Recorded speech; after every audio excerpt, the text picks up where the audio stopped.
हमारा next video है अशाब्दिक समूह बुद्धि परीक्षण या non verbal group intelligence test. Non verbal group intelligence test ये भी एक टेस्ट है। आइए देखें इसकी प्रैक्टिकल रिपोर्ट कैसे बनाई जाती है। NVGIT के माध्यम से प्रयोज्य की बुद्धि के स्तर को ज्ञात करना, ये इसका उद्देश्य है। परिचय में आपको पता है हम जिसके बारे में परीक्षण कर रहे हैं उसी के बारे में हम परिचय देते हैं। यहाँ बुद्धि का परिचय देंगे क्योंकि ये परीक्षण है बुद्धि के बारे में। तो बुद्धि की परिभाषाएं, बुद्धि के सिद्धांत, ऑब्वियसली बुद्धि के प्रकार, बुद्धि के सिद्धांत, बुद्धि की प्रकृति, बुद्धि लब्धि, क्योंकि बुद्धि पे आप क्या टेस्ट कर रहे हैं, बुद्धि में उसकी बुद्धि लब्धि IQ टेस्ट कर रहे हैं, तो आपको बुद्धि लब्धि के बारे में लिखना है। देन DIQ सॉरी, इसमें आप DIQ भी निकालेंगे सब्जेक्ट का, तो आपको DIQ भी डिस्क्राइब करना है कि DIQ क्या होता है।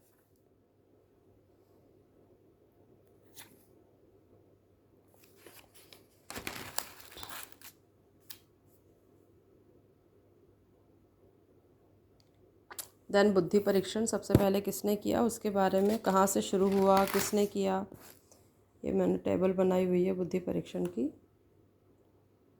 बुद्धि परीक्षण को डिस्क्राइब किया हुआ है, कौन कौन से परीक्षण होते हैं, शाब्दिक, अशाब्दिक, वैयक्तिक, सामूहिक, सॉरी।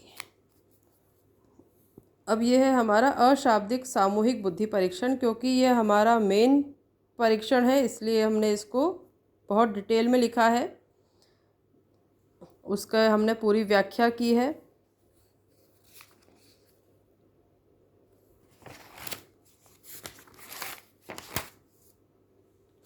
इसके 9 भाग होते हैं।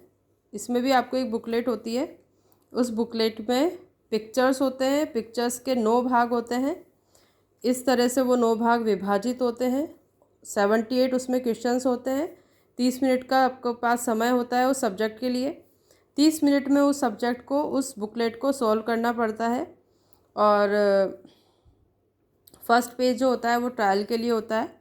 उसके बाद 30 मिनट से स्टार्ट होते हैं और देन 30 मिनट्स में वो सब्जेक्ट आपको उस बुकलेट को फिल करके देता है। इसके लिए आपको एक आंसर शीट मिलती है, उसी आंसर शीट में उस सब्जेक्ट को वो फिल करना रहता है। देन वही सामग्री, प्रयोज्य परिचय, रैपिड फॉर्मेशन, सावधानियाँ, निर्देश, ये है आंसर शीट। इस तरह से आपको क्रॉस लगवाने होते हैं। इसमें राइट का सिंबल नहीं लगवाना होता, आपको क्रॉस लगवाना होता है। यह परीक्षण मोस्टली 13 से 17 साल के बच्चों के लिए होता है। प्रक्रिया, अंतर्निरीक्षण रिपोर्ट, पर्यवेक्षक रिपोर्ट,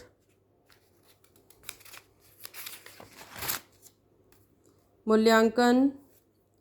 अब मूल्यांकन में आप क्या लिखेंगे, जो हमने पहले देखा कि 78 क्वेश्चंस थे, हर पार्ट के जस्ट लाइक 10 क्वेश्चंस थे, 10 में से उसने कितने करेक्ट आंसर दिए वो आप यहाँ पर लिख लेंगे। कुछ क्वेश्चंस थे जो 7 थे तो 7 में से 5 उसने करेक्ट आंसर दिया, 6 थे तो 6 में से उसने कितने, इस तरह से उसका रो स्कोर हमारे पास आ गया। रो स्कोर के बेस पर हमने जो बुकलेट होती है, जो मैनुअल होता है, मैनुअल को देखकर हमने उसका IQ कैलकुलेट किया तो 140 अबव आया, DIQ भी 140 अबव आया। उस IQ या रो स्कोर के बेस पर हमने इसका विश्लेषण किया।